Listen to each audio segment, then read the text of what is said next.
कधी असं झालंय का की जेव्हा तुम्ही मठात गेलेला असाल किंवा कुठे गेलेला असाल तिथे एक आपल्याला एनर्जी फील होते, जसं तुम्ही सांगितलं की लहानपणापासून ते तुमच्या सोबतच आहे, तर ती एनर्जी फील झालेली आहे, तर त्यावेळी काहीतरी कम्युनिकेशन होतंय किंवा काहीतरी तुम्हाला डिकोड होतंय किंवा ते उद्देश किंवा उपदेश तुमच्यापर्यंत पोहोचताय?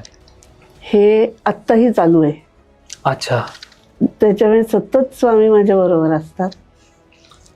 त्या स्वामींना म्हणजे मी नाव स्वामी दिलंय, ते हा. परमेश्वर असतो बरोबर, ज्याला रंगरूप आकार उकार नाही. त्याच्यामुळे जेव्हा मी कुठल्याही देवळात जाते तर त्याच्या आधी देव मला स्वप्नात दिसतो. बर.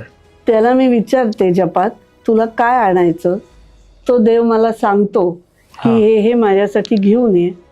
आणि आश्चर्याची गोष्ट म्हणजे त्याच दिवशी त्याच वेळेला ते त्याच्या समाधीवर किंवा त्यांच्या म्हणजे महालक्ष्मी असेल तर तिच्या अंगावर ते सगळं घातलं जातं, माझ्या डोळ्यात देखत ते घातलं जातं. वा वा. असं आहे. त्याच्यामुळे स्वामी सुद्धा मला पहिल्यांदा जेव्हा नवीन नवीन मी ह्याच्यात एंटर करत होते आणि स्वामी माझी परीक्षा घेत होते, तेव्हा मला स्वामी सांगायचे की आज तू हे घेऊन माझ्या मठात ये, मला तुझ्याकडनं हे पाहिजे, हे पहिल्यांदा सांगायचे.